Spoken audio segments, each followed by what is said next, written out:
Hello everyone, and thank you for tuning in to the first episode of Tarkov Tutoring, part 1 of my profit guide. In this series I'm going to be discussing how I like to make rubles. Everybody has their own means of doing so, but I would like to share mine as it's always helped me when I was super broke and needed to make some money. In this 3-part series we will discuss how to maximize your profit per raid, what kits to bring, and then finally 2 maps, Interchange and Reserve, both receiving their own videos. Today we will be focusing on maximizing your returns, how to gauge profit requirements, and some cheap kits that I like to run to maximize my profit returns. Now, if you're looking forward to the Interchange and Reserve guides, I highly recommend taking a moment to hit that subscribe button and hit the bell notification. You'll get notified as soon as the next 2 parts in this series are released, and it helps out the channel more than you know. Now, I should make one thing clear. I will not be going into detail on what loot is valuable to pick up and what isn't. If you're looking for information like that, go check out Airwing Marine. I'll link his channel both in the description and in the top right hand corner of the video. He does regular breakdowns on what loot is good to grab, what crafts are profitable, and more. Super helpful, I highly recommend him. I can't tell you how much help his channel has been for me. With that being said, let's dive into this. Grab a snack and your notes app because I'm going to throw a lot of information at you guys. Let's get it.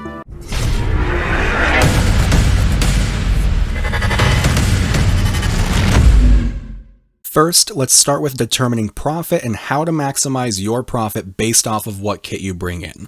What you decide to bring into a raid will dictate whether or not you've made money that raid. Let's say you luck out and find a graphics card, for example, in a stash on your run. You kill a scav, go to extract, and successfully make it out. However, you didn't actually profit this run because you went in with a slick, a meta M4 with 3 60-round drums full of M995, an attack 2, and a fully modded Cry airframe. Since it cost you more to kit up than this graphics card is worth, you actually lost money on this run. Raid profit can be determined using the following basic equation, which I've named the RAT equation. LR plus LP minus G equals P. Okay, maybe you didn't do good in algebra. I'll break this down for you. In the equation, LR is the total value of the raid loot that's found in raid which can be posted to the flea market. LP is the total value of player loot which can only be vendored or reused. G is the total cost of your gear, gun, ammo, rig, helmet, headset, backpack, meds, everything. P is the total profit of the raid. So for example, if you find 100k worth of loose loot and kill a player with an AK that can be vendored for 110,000, then you've got 210,000 worth of total loot. However, if you spent 300k on your kit, then you've actually lost money. Once you sell all of your loot, you will have 90,000 less than what you started with before going on the run. In order to make money in Tarkov outside of the hideout, your total loot must be greater in value than the cost of the kit you went in with. Now, with that being said, I'll give you guys 2 kits to minimize your operating costs while still giving you a chance at surviving and killing other players. The first kit will be for those who are under level 10 with level 1 dealers and don't have flea market access. The second kit will be for those who have flea market access and will be a noticeably better loadout, i.e. get to level 10 as fast as you can, guys. If only one of these applies to you, feel free to go to the timestamps in the description to find the section of the video that works for you. Or you can watch all of it and further your overall knowledge from the video. So, this first kit is dirt simple and very cheap for people who have level 1 traders and no flea market access. Here's an overview. You have an entry cost of between 119,000 and 166,000 rubles. This will be determined by whether or not you choose to wear a helmet as well as which gun you decide to use. For starters, let's go over gear super quick. These are all available from level 1 traders. For armor, you're going to take a P.A.K.A from Ragman. This won't protect you much from enemy players, especially at the point in wipe where we are right now at the time of recording this video, but it'll save your life against scavs with buckshot and it only costs 29,000 rubles. Also from Ragman, you will be purchasing a bank robber tactical rig for 10,000 rubles, a balaclava for 2,800, a Wartech Berkut backpack for 23,000, and optionally an SSH 68 helmet for 22,456 rubles. I say that the helmet is optional because if you have to compromise somewhere to save some money, I personally believe the helmet is the best place to do so, and I'll get into that in some other video. Next, you are going to go to Prapor and pick up the GSSH-01 headset for 13,039 rubles. Now, moving on to the gun, this is another place where your poverty level will affect your loadout. If you are truly dirt poor in Tarkov, then here's the gun setup I recommend. Go to Prapor, buy the Darkwood SKS for 21,810 rubles, grab 60 rounds of 7.62x39 PS ammo for about 5,400 rubles, and you're good to go. Alternatively, whether you need a sight or have Jaeger unlocked and have the money to spend, go to Jaeger and buy the Lightwood OPSKS. Next, go back to Prapor and buy the Cobra EKP-8-02 sight alongside 60 rounds of PS ammunition. If you want something with zoom instead of the reflex sight, you could alternatively buy the Zenit Belomo PSO-1 scope from him as well instead of the Cobra EKP. Both of those sights will mount right onto the OPSKS from Jaeger with no additional attachments, and the total cost including ammunition is 48,851 rubles with the Cobra sight or 58,042 rubles with the PSO. Now, with your gear and your gun out of the way, the final piece of the puzzle is meds. Now, there's many opinions on what meds you should take, so don't take this part of the advice as gospel. This is just what I like to use when I'm starting out. I take the following: an S-Mark tourniquet, analgin painkillers, a car first aid kit, and a splint. That's it. These 4 items total up to 17,066 rubles from vendor and give you the ability to stop a heavy bleed, multiple light bleeds, a fracture, and restore 220 health points. If you're rolling super budget, I would recommend an AI2 and a bandage, although being able to combine 2 AI2s and a bandage with the car med kit makes more sense to me. As a final tally, depending on whether you go with the stock Darkwood SKS from Prapor or the OP SKS from Jaeger, alongside if you elect to wear a helmet or not, this entire kit will cost you anywhere between 119,986 rubles to 166,897 rubles. That may seem like a lot to some of you, but it's not uncommon to see just a gun surpass this number. For example, my favorite gun to rock is a fully modded out Sega 12 shotgun, and the gun itself, not including magazines and ammo, costs over 150,000 rubles. Once you factor in the 220 round drum magazines and the 10 rounders, that number easily skyrockets to close to, if not over, 250,000. And this is on the cheap end as far as kitted weapons goes.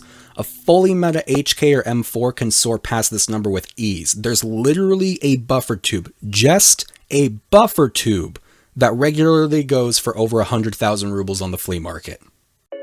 Now, with the price of this kit in mind, what does it matter? Well, it means that you need to find more in loot than the 119,000 to 167,000 rubles you just spent on your kit in order to turn a profit. It sounds like a lot at first, but there's tons of small items that can seriously make up for it. Sugar, for example, goes for between 60 to 90k depending on the day and the hour. If you find even one during a raid, that can pay off up to half of your operating costs, and it leaves a much smaller margin that you need to clear in terms of profit before you have paid off your kit and you're starting to actually make money. If you find something like intelligence when you're wearing one of these kits, you've instantly paid off your kit and you've turned a profit of between 50 to 80k. Everything else you find and take with you out of the raid is pure profit at that point. Alright, now we are going to go into the kit that I personally run frequently when I'm trying to make money. This one requires flea market access, level 2 traders, and a little bit more money. We'll start with an armored rig, the 6B3TM-01M level 4 armored rig from Ragman level 2. I like calling this rig the diaper rig for various reasons, so we'll just stick to calling it that. This rig has 40 HP, repairs pretty decently, and runs you only 50,000 rubles from Ragman. When you compare price to performance, there's no better armor to pick up in this price range. And by combining the armor and the rig together, this unlocks the Cliff Descent extract on reserve, assuming you have a Red Rebel and a paracord. Now, for a helmet, I honestly don't run them with this kit, but if you want to, I wouldn't spend any more than what it costs to get the steel helmet from the first kit. It has a high ricochet chance, it always comes back on insurance, it repairs great, and it's super cheap, only 22,000 rubles. Moving on to the headset, I personally prefer the M32s from Skier. They're 19,550 rubles, and I personally enjoy them a lot. Headsets, of course, will be personal preference, but this is my recommendation, and I'll stick to that. For a backpack, I run an F5 from Ragman level 2 for 46,754 rubles. For a gun, I'll run one of three options. I'll either take the OP SKS build mentioned in the prior kit setup, a lightly modded AK, or a lightly modded MP153 shotgun. The shotgun build that I use is an MP153 from Jaeger with the plastic pistol grip, an 8-round magazine. Both the 153 and 133 magazines are compatible, so use whichever is cheaper and available to you. A Remington tactical choke from Skier level 2 for an accuracy and recoil control boost, and your choice of compact sight. Excluding the sight, this entire build only costs 41,697 rubles, and it's devastating close to medium range depending on which ammo you're rocking. Speaking of ammo, if you load this with AP-20 slugs, you will have zero issues killing scavs, raiders, and even PMCs if you can land your headshots.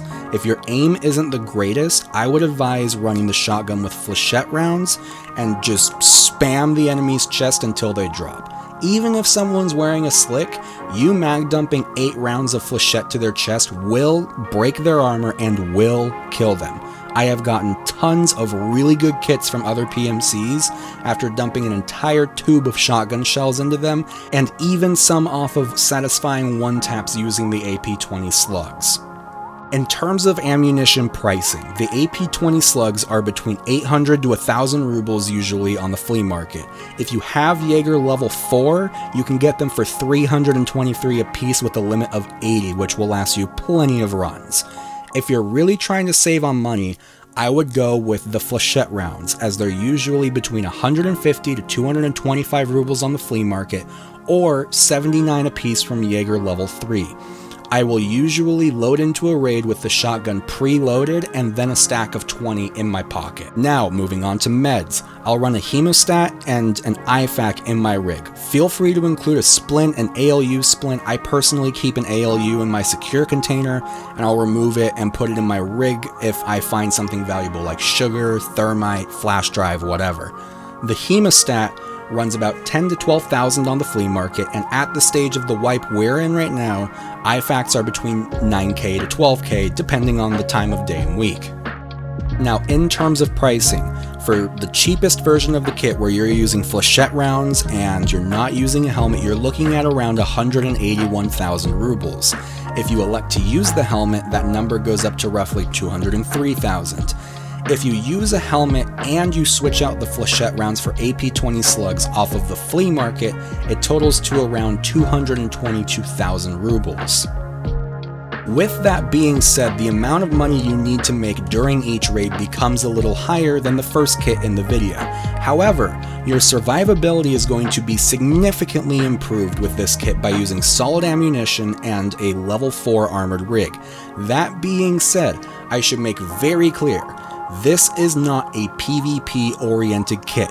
This is a kit meant to defend yourself, not to be aggressive with. If you're confident with your PvP skills using semi-auto weapons and headshots, by all means go for it. But if you die, I don't want to hear about it. But if you're just trying to get into the raid to make some money and get out, then this is a great kit. The armor will protect you against most scav and raider rounds, and it might just save your life from a Giga Chad and give you the time to heal and escape. So, let's review what you guys have learned in the video. You've learned the rat equation to keep your profits as high as possible. You've been given 2 kits to utilize, one for those of you under level 10 with level 1 traders, and another for those with flea market access and level 2 traders. Both of these kits cost little enough to give you the ability to profit even with nothing crazy special in your backpack and rig, while offering enough protection to keep you alive from scavs and give you the potential to kill PMCs if the need arises. Combining all of this, I hope you guys will keep some of this information in mind when you go into your next raid with the goal of getting loot. In the next part of this series, we'll start with what is, in my opinion, the easiest loot route in the game on Interchange. This run can be rinsed and repeated all day long, and it only requires one key, and the key is optional, which is the best part. After that video, we'll go into my real moneymaker, Reserve. Here, we'll discuss which keys I use most frequently and the pathing that I take to maximize both my loot and my survivability rates. If you guys want to see these videos, be sure to subscribe and hit the notification bell to ensure you don't miss out. I'm looking forward to getting these out to you guys and hearing some crazy profit stories in the comments. That's all I've got for you today though. Thanks for tuning in. I'll see you guys next time.